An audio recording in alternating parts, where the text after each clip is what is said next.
Donc, c'est pour ça que je tenais aussi à en parler. OK. Ça, c'était pour les nouveautés depuis 2021.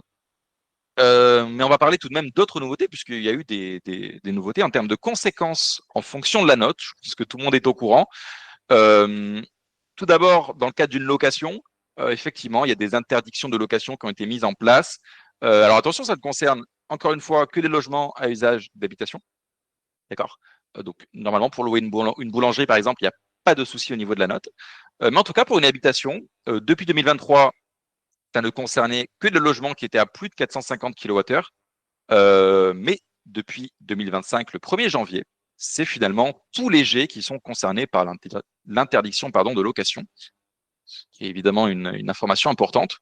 Euh, on s'attend du coup en 2028 à ce que ce soit, enfin on s'attend, c'est prévu, ce que ce soit le F et le G, et on finira en 2034 avec le E qui s'ajoute à la liste. Par rapport à ça, et que ce soit pour la location ou pour la vente, par rapport à l'audit, tout ce que je peux dire, c'est que, et je le dis souvent à nos clients quand je les ai au téléphone pour des questions DPE, peut-être pas forcément engager des travaux de suite pour passer en E, pour penser à 2020, à 2034, parce que, alors, ça devrait pas forcément bouger, mais on n'est pas à l'abri non plus qu'il y ait des remises en question par rapport à tout ça.